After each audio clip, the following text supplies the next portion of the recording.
right, so welcome everybody to Tech in Asia Meetup. I know the guys from Tech in Asia for quite some time because I've been living in Singapore for the past 6 years, and over the last 6 years, it has changed a lot, especially for the startup scene. You have the VCs coming in, and then you have the talents coming out from corporates, joining startups. So it's very exciting, and then it's really good to meet people like me, Hao, Emily, Willis, and then be part of the community. So the reason I'm joining, I'm here today is that because I work with a lot of developers, on monetization. We've seen a lot. Millennial Media is a global company, so there's a lot of stuff that because we work with so many developers around the world, in the US, in EU, and I cover APAC. So there are a lot of things that we've seen during our course of business. So I think it'll be very interesting to share with you. So this is my contact information. Let's go to the next slide. So I think the most important thing when it comes to monetization, successful monetization, is to have a plan.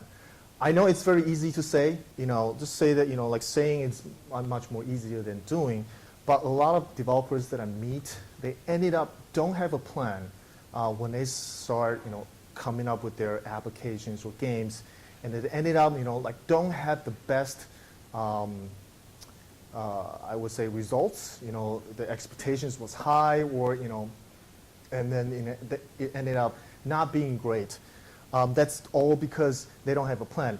And I have very, vivid examples from guys that I worked with before. They ended up, the first time they tried, it didn't work that well for them. And later on, because we worked so closely, these guys started to realize that, okay, so this is what I can do. Oh, and then if I want to do this, this is how I can tweak my products.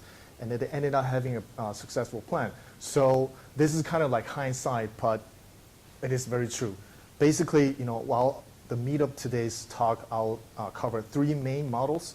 And in all 3 models, you need to really think about that because the objectives and then the KPIs you need to measure are vastly different. If you want to have paid downloads, what you need to do is establish very loyal user base. If it's in-app purchase, we call it IAP, then you need to have a, have a team or have theme or somebody who's very creative in terms of engaging users throughout the course of basically their, they call it lifetime value, basically the course of the time that they use the app.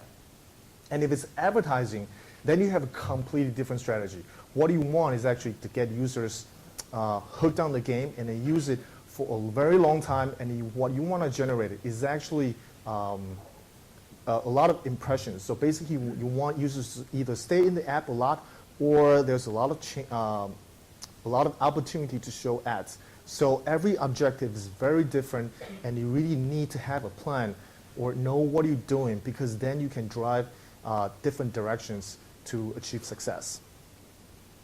So, but before we get all into all that, let's talk about the opportunity. So we know, we're all here, and then just like Ming Hao and Emily said, we know mobile is where the money is, or at least that's where the trend is going. But let's put some data behind it. Sorry, not yet. So we all know about mobile apps right now is what we call it's actually media.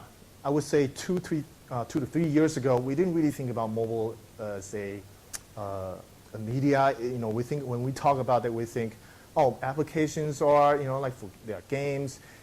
They are not like really mainstream media. But then in a later slide that we'll show, in a lot of countries, it's starting to become the main media people consume media on. And the definition of media, what is that? I call it MMMC. So it's the main means of mass communication. So what that means is that we use applications these days. Ask ourselves, sitting in this auditorium today, how do we communicate with our friends? It's through Facebook, or Twitter, or you have WhatsApp or Line or whatever, other chatting applications, or like basically our world centered around our usage of applications. So it's become, and then like if you want to get entertained, you play games or you read news, and those are all consumed mostly by apps. So they have become a mainstream media. And then we all know that media makes money. So that's why there are so many companies, and then everybody's interested in knowing more about making money off of mobile.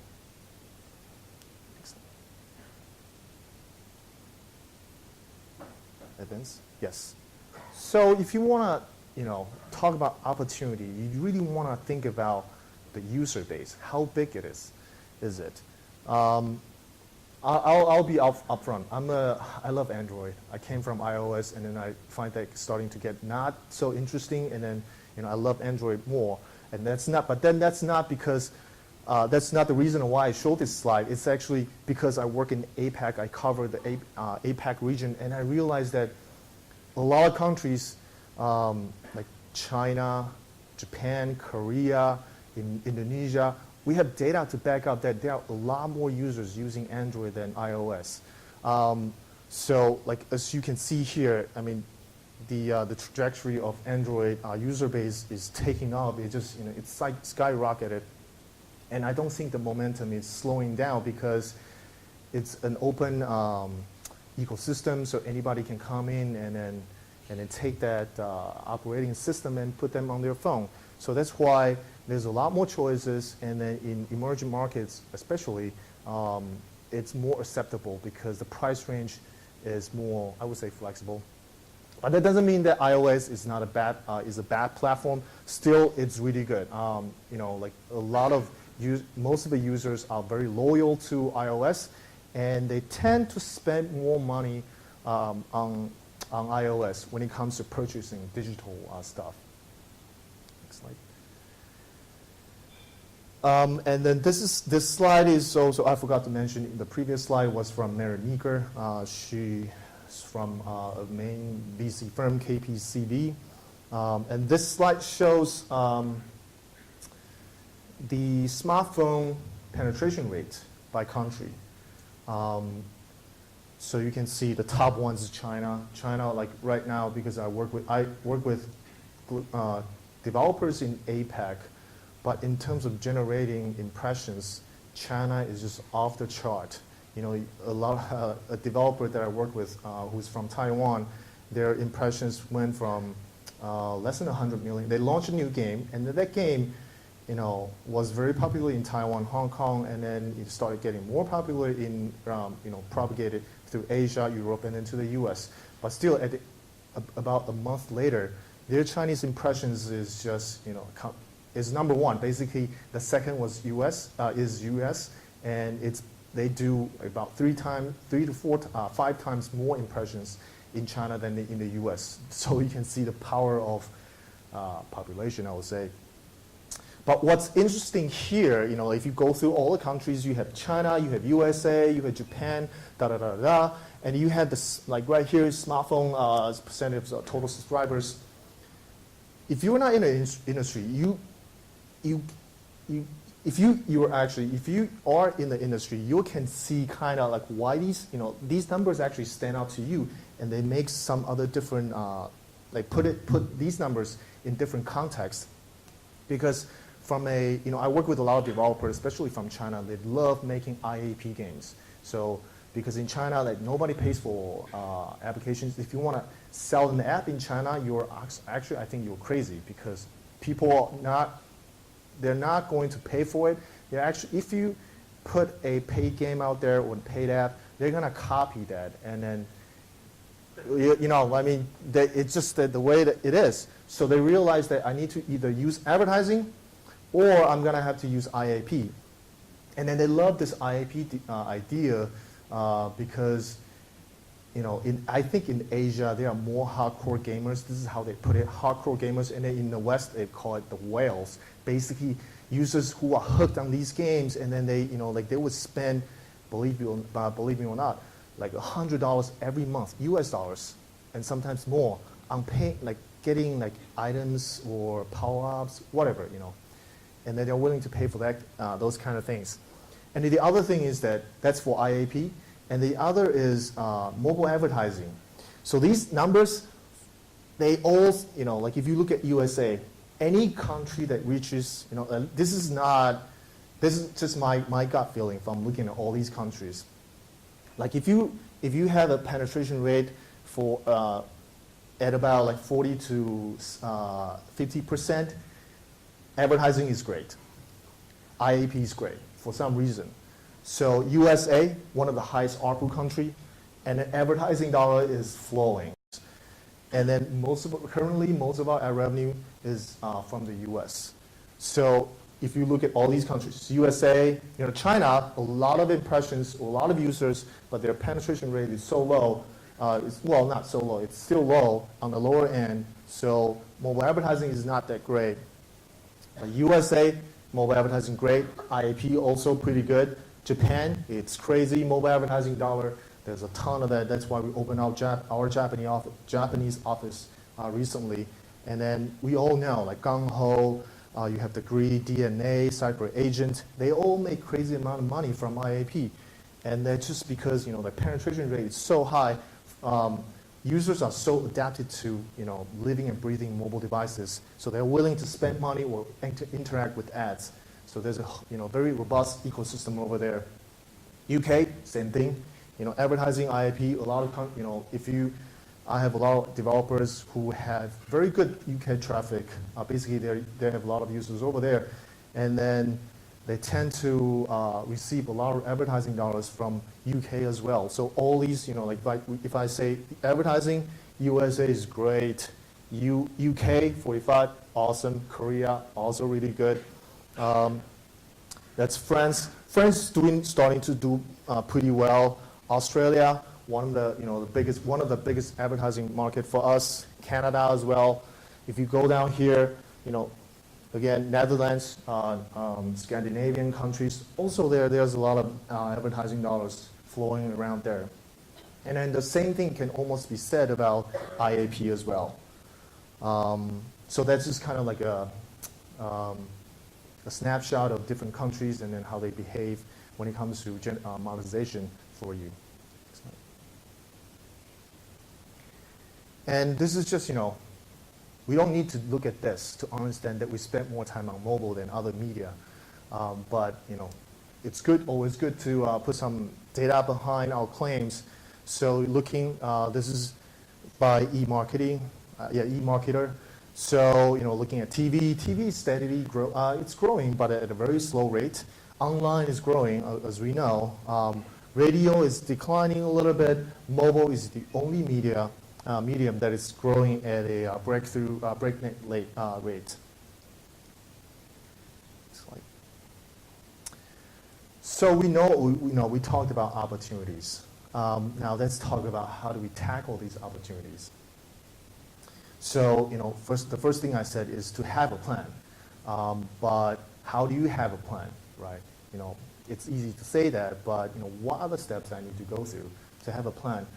One of the things that developers share with us is that you've got to know your audience, because again, back to what I will talk about, like 3 different models. Every model requires different strategies, different KPIs, and you really need to understand, you need to ask these questions to yourself. Either you have an app already, or you don't have an app, but then you have to come up with the hypothesis of how you would answer these questions. So how often do they use your app? That's very important. If your business is centered around advertising, because you do want these users to come back in and then generate a lot of impressions, because that's how you make money from advertising. It's a numbers game, basically.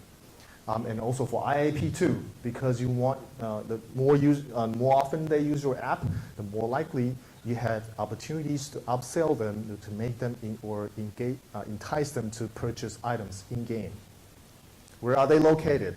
It has something to do with sometimes maybe different countries, the internet or mobile infrastructure is different. In countries, let's say in China, 3G is still not that prevalent, but in the Western world, 3G is great. So you can deliver content, you can deliver more richer content to users easily without having them wait. So that, that plays into how you plan or, monetize your application as well. What kind of device do they use? What operating system do they use? These are all questions because you want to, if your users, if you want to come up with a game that address the Chinese audience, you got to know what platform that they're using the most, right? And it's Android. And then if you go to, say, Singapore, it's a completely different, it's a different story. There are more iOS users than Android. So, it helps you prioritize, especially I think, for startups, you don't have a lot of resources. So you really need to pick one thing and do well. And then some other questions like how long do they stay, So you really need to collect data if you already have an app to understand how these users engage with your content. All right, so here's the $1 million slide today. Yeah, 3 main models right now: paid downloads, in-app purchase, mobile advertising, and I'll go through them one by one. So there are characteristics of these 3 different models. Like for paid downloads, basically a lot of developers still like this, and it makes sense. If I put my resources into coming up with something, I want to be paid upfront, right? It's money in the pocket. We all like that. So it's monetization on right from the get-go. But the platforms take basically right now, if we don't talk about China, China is different. If we talk about like the main platforms, iOS and Android Play, and then other like emerging platforms, they all take a cut. And then the general standard is like about 30%. The great thing about paid download is that you develop a loyal user base. Your users, why would they fork out money before they even try something to get your hard work? Basically you got to do certain things to entice them to do it, and they tend to be loyal. And then I think it has something to do with human, how we basically, if you invest in something, you'll like it better. That's just the way it is. But the thing about paid download is that it's really hard to scale. I'll share with you with a data later in a later slide that shows how difficult it is to scale. So basically, you need to have a lot of resources to scale, because if you think about that, on iOS, how many apps are there? I think latest number is 800,000 or to 900,000. So how do you compete with all these guys? Why would I pay your game, pay $1.99 to like $5 for your game and not someone else's game? And then there are so many other competitors out there. Right? So it's really hard to scale, and every market is different. So there are so many countries in the world. How do you compete? But the good thing is that because if you look at the 2 main application stores right now on the market, the majority of these apps are all free. So you're in a smaller pool with less competition if you are developing a paid game or an app. But the thing is that no matter whether you are paying 99 cents or $1.99 or $10.99, user expectations are really high. Like when I start paying, like even just putting a small amount of money, I feel entitled. Because I pay for your stuff, you're supposed to service me.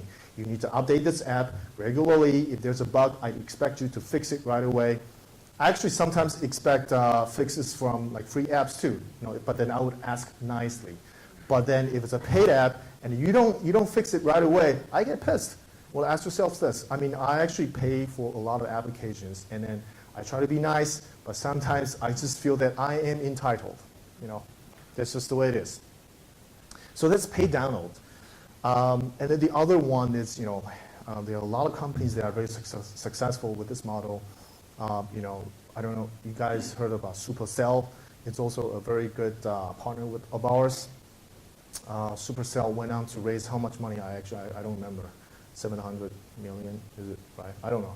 But anyway, so they make a lot of money, and they're one of the few, I think, in recent years from Europe, they are very successful.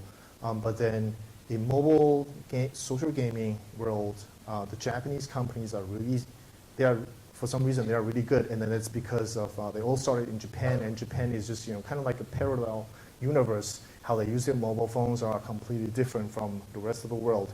They have this what we call the smart feature phone.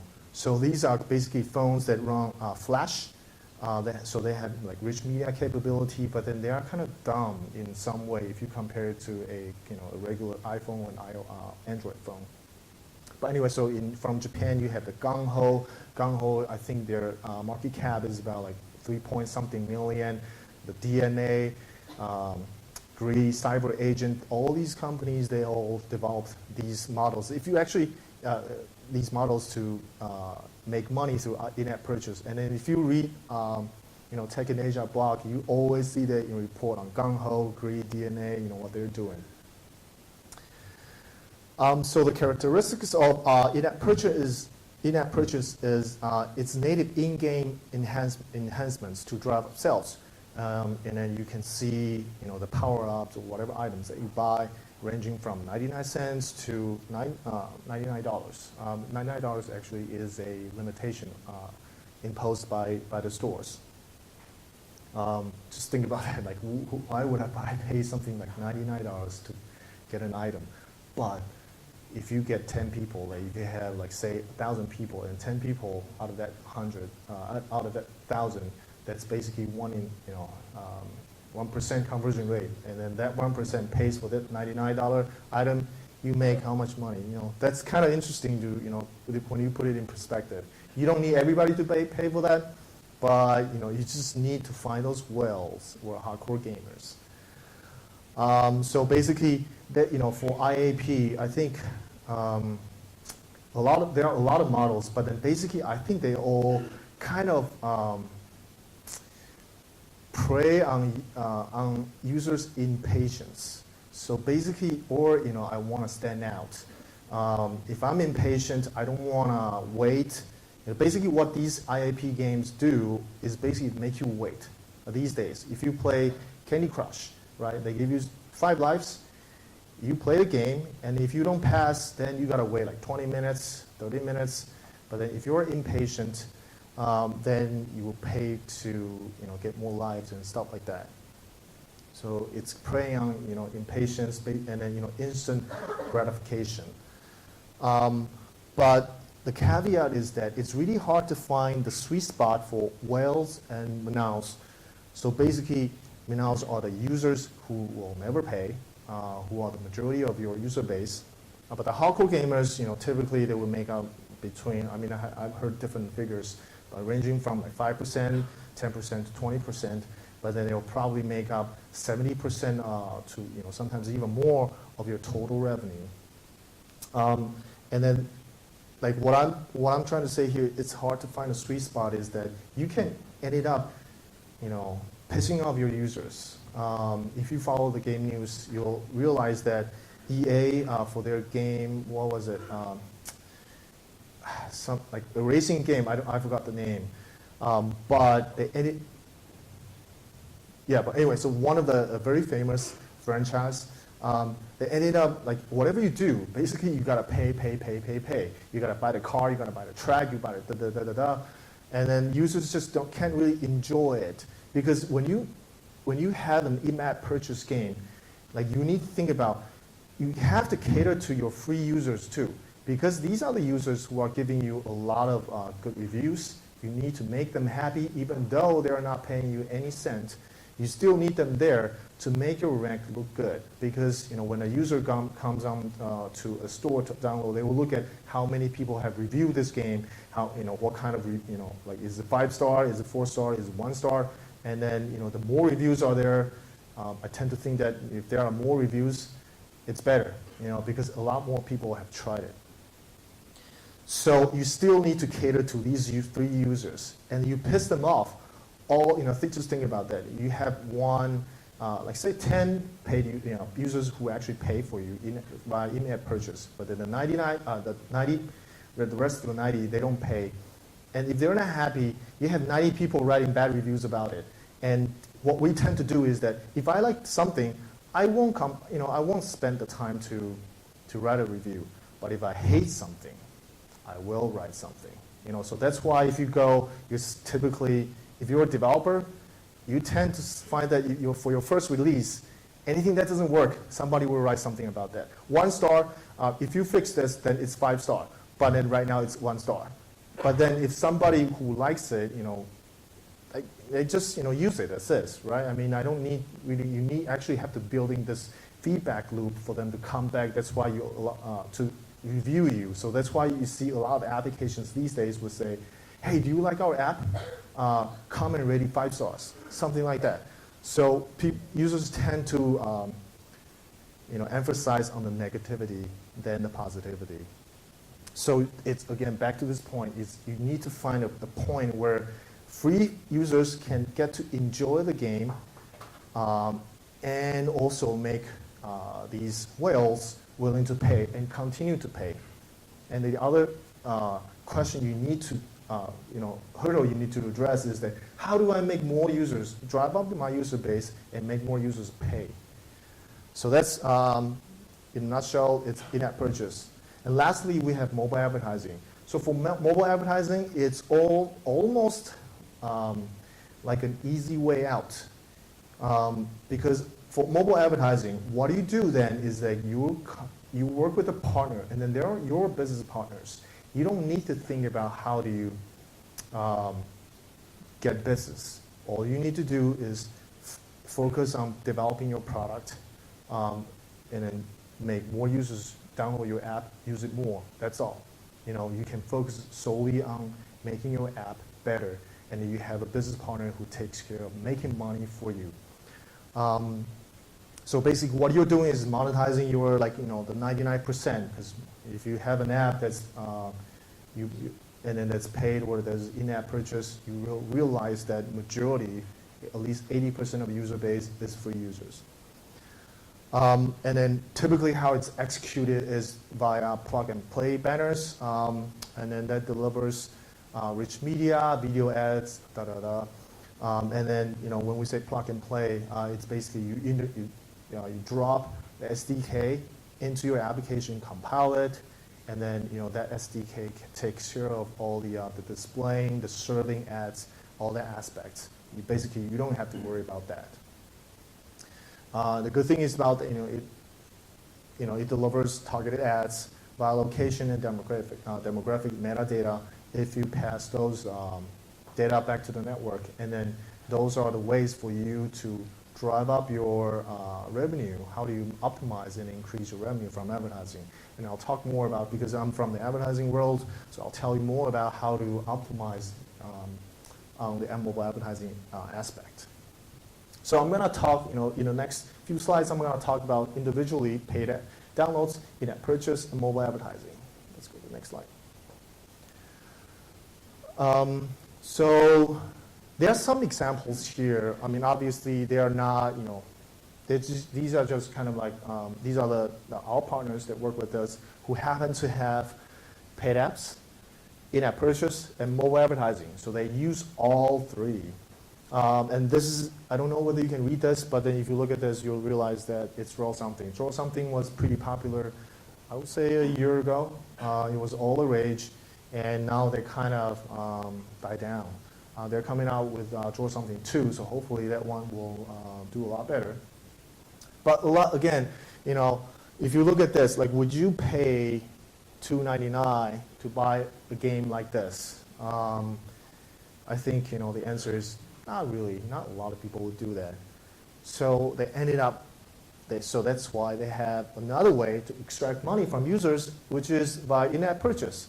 So in-app purchase is like you want to throw a banner, or I realized that there's something called like time bomb or whatever. I didn't pay that much. Draw Something, but basically you purchase coins or in-game tokens for you to unlock certain things. The other thing is basically mobile advertising. So all you need to do is drop the SDK in, then you get to serve the banners, and then also they actually thought about this too. So they would use something called interstitials. So for Draw Something, it's a level-based game. So you take turns, and at the end of it, you see a results page, and after that they show you a interstitial. that tend to do very well. A lot of developers are starting to realize the potential of interstitials because it's more engaging and it's less intrusive in certain way. Because if you look at that, that banner at the bottom, it's always there. But interstitial is, they only show after you complete certain actions. So some developers like that. And we'll talk about that later. Next slide. So yeah, again, if you want to have a paid application or game, what you need to ask yourself is, like, would you pay? Just think about this. I mean, if you ask yourself, that's wrong, because you don't want to ask yourself, because of course you're going to pay, because you put your heart and sweat into it. But you need to take the, I guess, the grandma test. Go ask your grandma, hey grandma, would you pay something like this? And I mentioned that I would share data with you. So basically, if I remember correctly, it's from Canalys, a research firm. So the data that they released is that in 2012, 50% of the Apple Store paid out to developers. So there was about 30 million. So 50% of that 30 billion, I'm sorry, it's billion, not million, went to only 25 developers. So that means that if you do the math, so that's 15 billion. That sounds like a lot, right? 15 billion went to how many developers? About 800,000. So if you do the math, it comes out to about $18,750 for a year. So that's your revenue. That's your revenue that you generate, on average, if you are not in the 25 club, top 25 club, you're in the rest, then that's how much on average you're gonna make, and that covers your whole year's revenue. So $18,750 is about how much on average you get. I'm not saying you will get that. You could probably end up getting more or less, but that's not actually a lot of money. So that's why. Let's go to the next slide. A lot of companies these days, they love in-app purchase. So in-app purchase, they are working with developers from the West and from the East. I realized that what's interesting is that Western developers, they love to, I think they are better at creating casual games that have in-app purchase elements in it. So these days it's Candy Crush, at least from what we see. Candy Crush is a really good hit, and I think they are generating pretty decent amount of money too, because if they're willing to spend that much money on advertising, so they spend money with us, they also make money from us. And judging by the amount of money that they make or they're spending, you can kind of extrapolate how much money they're making from in-app purchase. So it's, I assume it's a very successful model for them. And that's the Western world. In the Eastern world, when I spend these days, I spend a lot of time in China talking to these developers. They all love creating two types of games. If you talk about in-app purchase, it's just two types of games. What they call SLG, so strategy game, and the other is RPG. And I think that has to do with a lot to do with the culture. So they would generate like the Three Kingdoms theme. That's the Asian world. I guess pretty well about that. And it's really easy to create games based on that theme or that world.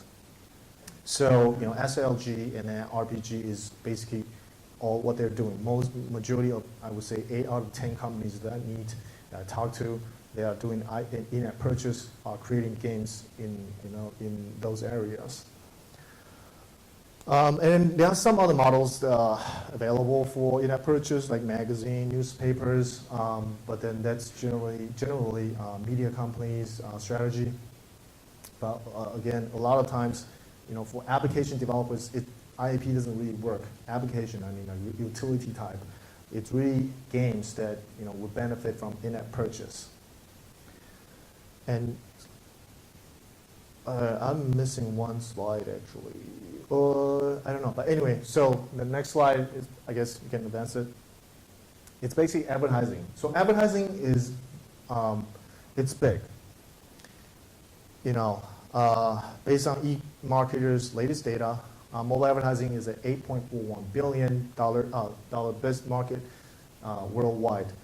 And it really makes sense to me. Like, my personal belief is that this advertising dollar will always be there. Even though I'm the kind of person, even though I'm working with developers, asking them to use ads to make money, I'm actually the kind of person who would go and buy an app. But sometimes it's to not see ads, but sometimes it's to support developers, because I actually do like what they produced.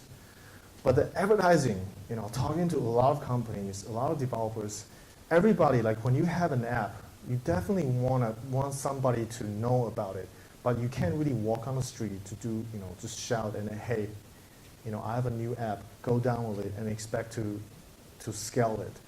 So that's why there are so many, no matter what kind of, we talked about different, we go through different mediums. So basically you have the TV, the print, online and mobile, but no matter what, there's always advertising dollar there, because Coca-Cola would always want to reach out to you, McDonald's want to reach out to you, Mercedes, all these companies, and then even developers, they want you to know about their game, whether they are charging you or not. They are going to find some way to make money from you, but then they need you to know about that. So there's always advertising dollar, whether it's online or mobile. There's always advertising dollar. So it's a big business, and it will never go down. It will continue to grow. So, because I work with a lot of developers, so I want to share with you, if you decide to go with mobile advertising, what are the things that you need to realize, to choose a partner to work with you and then be your business partner and make money for you. So these are, if you're in the advertising industry, you'll realize, these, like certain terms will not be stranger to you. So like fill rate, basically, you want a partner that can generate high fill rate for you. So basically, what does fill rate mean? Fill rate means that when you send an impression, it gets filled with an ad. You might ask, what is an impression? So impression basically is an opportunity to show an ad. So say, remember one of the previous slides, we have draw something and then there's a banner there. Every time that banner is visible and there's an ad, that means that it's, an impression is filled. So you want a partner that can provide a high fill rate, because that means that there's always ad in it, and when an ad is there, you make money. And then also you want somebody to, let's move on to advertiser, stay on this slide. Advertiser quality, so basically what you want is that you want good ads. You don't want crappy ads. There are a lot of advertisers out there trying to scam you. If you stay in this industry long enough, there are always people who want to sell you something that's actually not a good product. So you want, quality advertisers. You want a partner who can bring you brand advertisers. Even not brand advertisers, like game developers who are producing quality games. And the other thing a lot of people who don't understand is that you actually want diversity in ads, because it makes a lot of sense. Because say if you're a user, you're using this game, you're playing this game, and you always see the same ad, you find it kind of annoying. Advertising is, sometimes, if it's irrelevant to you, you don't find it useful. And then there are times it's actually useful. I work with a developer. They are based in the US. They made this app called MailDroid. It's one of the oldest email app on Android. So their free version has ads in it. And one day the developer wrote to me saying that, because we're growing in APAC, so we have a lot more ads in Australia. So one of his Australian users wrote to him and saying that, hey, did you do something different? Because I'm seeing these ads that are more relevant to me. And I think one of the campaigns that we ran and he talked about was Westfield, about a shopping mall. So that was kind of interesting to hear. So definitely, like having having a variety of ads cater to more users, it's actually a positive user experience for the developer. even though you're using ads. And then lastly, it's something we call eCPM. So eCPM stands for effective cost per thousand impressions. So basically, eCPM is kind of like an index to show how well a mobile platform monetizes for you. So that, again, I mean, what that means is that for every 1,000 impressions, how much money you're gonna make. So you can kind of do this simple calculation. If I say I have like 500 million impressions a month, how much money can I expect? And if let's assume the eCPM is $1, then that means that you're gonna make about 500 million, so that's actually $50,000. So yeah, and then for how to drive up eCPM, generally you want the partner to be able to bring you a lot of brand-focused advertising, brand-focused campaigns, because brand advertisers tend to pay more for their campaigns. And then also rich media. These days, when we talk about rich media, those are the ones that you can actually interact with. So they're not just banner ads. Those are banner ads that you can tap, they expand, and you can kind of like basically whatever gestures you use on your phone, you can apply on a creative. So those are the things that brands, because they like flashy things, so they tend to buy a lot of those, and that directly benefits the developers because they make more money, because advertisers are paying more. And then also advanced targeting solutions. So by that I mean providing location data. A lot of advertisers will start to run in location targeted ads. I remember in Singapore, Nike ran a campaign with us. So basically, they want to target Orchard Road. If you ever been to Singapore, you know where it is.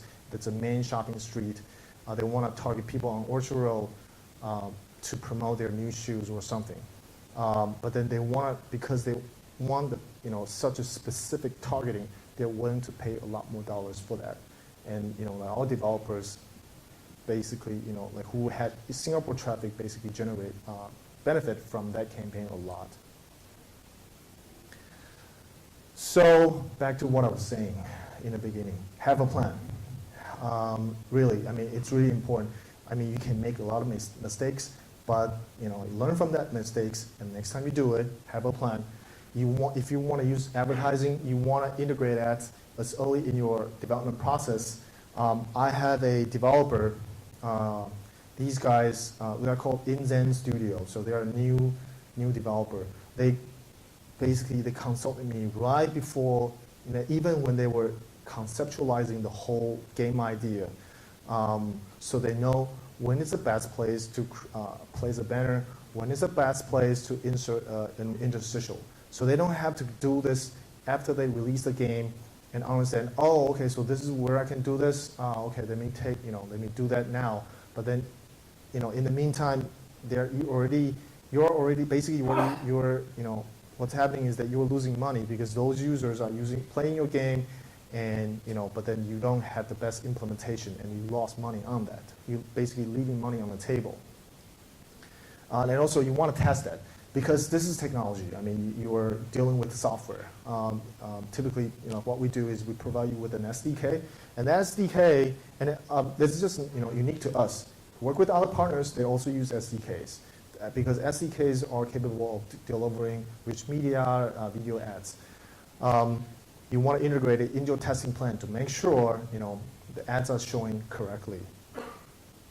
And then work with the partners that you choose.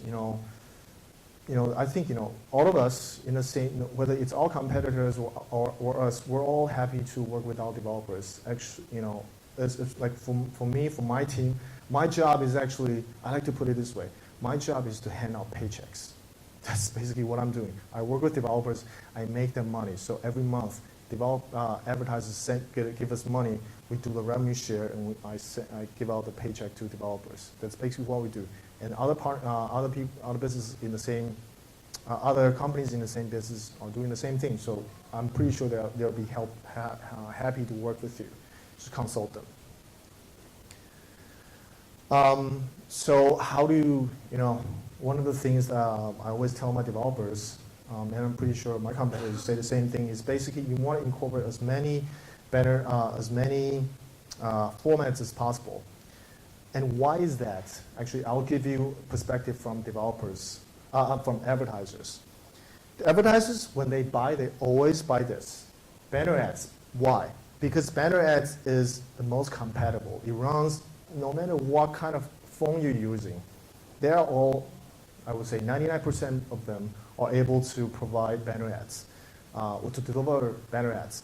So advertisers always have a line item for banner ads. You have to enable this. If you don't enable this, basically you're leaving a lot of money on the table. Second is rich media. So like what I said, like McDonald's. McDonald's or Coca-Cola. Like when they run an ad, they don't expect you to pay, to go to the website and buy a can of Coke or even a truck Coke. They don't really care. That's not what their objectives are. But it's more about branding. So when it comes to branding, they need more space than a banner to show you what they're trying to sell you on. So that's why they need, they like rich media, because rich media gives them a lot of flexibility and a capability to deliver something that's more enticing. It could be in a form of a video, or in a form of, we ran a campaign for McDonald's. So basically what it does is that it shows you the nearest McDonald's outlets to you based on your current location. And then also have a menu that you can swipe through, stuff that they want to promote right at that moment. Brands love that. Lastly is interactive video. So video ads, we can kind of tell, like if you go to YouTube a lot, like right now almost depending on where you are, the country you're in, you may or may not see ads, but then I think the general perception is that we see more video ads on YouTube. And that same mentality is being manifested on mobile. A lot of brand advertisers are starting to realize that, hey, I can take my ad that I showed on TV or show on online and then repurpose it and then make it in a format that is good to display on a mobile device, and then it's starting to buy a lot of that. So basically, what you are doing, if you choose to use mobile advertising, basically you want to cater to establish that capability for these advertisers to leverage your impressions. So if you want to make a lot of money, then your goal is to actually incorporate a lot more formats than just select a few. So let me just talk a little bit about different formats. So this is basically what I just covered. It's the stable of advertising to buy, and that's being tapped into by both premium advertisers and performance advertisers. And what we call performance advertisers are advertisers who, like Supercell is one of them. Supercell, basically what they're doing is they want to drive downloads to their games. So they care a lot about CPA, and that's why we call them performance advertisers. But this is the kind of format that everybody buys. So if you want to take advantage of that dollar, you need to have banner ads.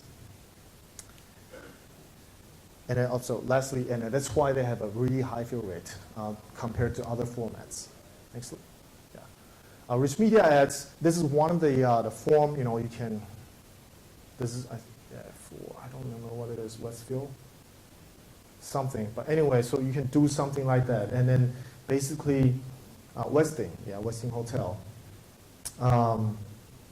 Basically the sky is the limit, and these ads these days are delivered or are made in HTML5. So whatever you want, you can do on the web. You can do this, and brands love it because they can make you play a game. They can make you do certain things, interact with the ad.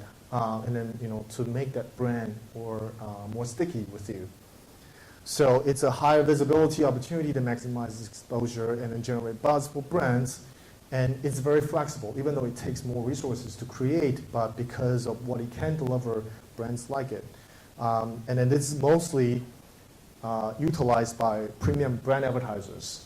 So performance advertisers, like what I call Again, let's use Supercell as an example. They typically generally don't use these kind of ads. So when you enable this, you know what you cater to is to enable brand advertisers to engage with your users. So typically, because it's not, to generate an ad like that, you have to put in more resources. So they generally have to pay higher money, a lot more dollars into that campaign. So since they have to pay more, developers tend to earn more from these campaigns as well. The last one is video ads. So this is basically video ads. I mean, actually, like living in Singapore for 6 years, I realized that this is kind of off a tangent. I find the Thai people really interesting. I would actually go to YouTube and find Thai ads because they are hilarious. These guys are very creative, and then they have a lot of interesting ads, like whatever. I mean, even to sell a faucet, I don't know, I don't remember the brand of it, but it's just so funny. So my whole point is that video ads are actually a very powerful medium for users to engage with the brand. But I forgot that brand name, so I don't know. Maybe they did something wrong. But the point is that it's a great format. And then you can capture the attention of users more so than other formats. And a lot of us, when we see something, an interesting clip, we tend to share it with our friends. So this is actually a very powerful format that brand advertisers love because users, if they have a very interesting video ad, users will share it on their Facebook or Twitter. And then they kind of basically, it's free advertising for them. So again, that's utilized by premium brand advertisers. And generally they will have higher eCPM. But because of the complexity of the ad, generally it's only available to iOS and then Android. Next slide. So the next thing, if you want to use mobile advertising as your monetization strategy, is that you have to have effective placement. So basically, the do and don't. The do's are ads that are not intrusive because you don't want to piss users off. They're going to give you bad reviews. But then what you want to do is that make them not intrusive, in a good placement, but also clearly visible because then it lends itself to better engagement. So some of the advertisers want engagement, like clicks. So you want users to be able to easily interact with the ad. And also appropriately sized. So basically make sure the size are correct. They don't get cut off or, basically, cutoff is probably one of the most common implementation errors. And then also use, if you want to use interstitial ads, you want to make sure that you put it in a transition stage that makes sense, and also use one ad on a page. And then what are the don'ts? Basically, ads that are placed near action buttons or interfere with user experience. So, some of the ads some of the developers would place a banner ad close to the back button or a certain button, and they kind of, if you have the fat fingers like I do, then I want to go back. But then I tend to open up an ad, and that gives me a bad experience. For advertisers, that's an accidental click that they didn't want to pay for. It's bad for everybody. And then the networks like us who monitor all these performance will tend to, if we realize something like this, then we'll tell you this is not something you should do, and if you should take action on that. Basically, we try to stop developers from doing that. And also, that's what I was talking about, like fat fingers. And then also ads that are cut off or have poor resolution. And those are the things that you need to work with your partners to make sure that won't happen. So this is kind of like a summary. How do you make sure that your inventory stand out if you want to use mobile advertising? So you want to have high volume. So again, mobile advertising is a volumes game. And then you want to have high click-through rate. And this, again, this applies to any mobile advertising platform. It's not just unique to us. Anybody that you work with, these are the things, this is universal to mobile advertising. And then you want to enable engaging rich media and a video ad. And then, if the partner that you choose accepts metadata, basically data that your users have agreed to share with your application and give you permissions to share with us, then include those. Because that means that these platforms like us can send you more ads that leverages those targeting data. So basically, what are those data? Location, gender, age, income, these demographic information. The last thing is integrate ads. Again, if you start early, you'll start, you can solve problems or, fix hurdles, jump through hurdles early on so you don't leave money on the table, basically. Just, like really quick to talk about, Millennial Media, that's the company that I work for. We focus on developers. So, the people that we hire to work with developers are typically either people who have been in the startup world, so that's why I joined this team, because I work with the local community a lot. And technology is very important. You want to make sure that your SDK is robust, and then they have the capability to deliver the right kind of ads. And then also cross-platform, because if you have iOS, Android, and then like say Windows Phone, we also support that. You want to make sure that you can also, this partner can help you monetize those as well, and the support. This is a snapshot of our platform. So we reach about like 420 million unique users worldwide. We target 7,500 devices, different models. And then right now, applications that have our SDK, not including mobile web or other types of integration, we have 42,000 apps, and we do about 45 billion impressions a month. Can you jump to the next slide? The next. So the next. That's basically my talk. And then I have a promotion here. So basically, because even though I hand out paychecks to developers actually can use our platform to promote their applications. So if you want to take advantage of we have an offer. If you use this promotion code, if you spend $1, we'll give you $100 to advertise and promote whatever you want. Yes, so that's my talk. Hopefully it's helpful to you.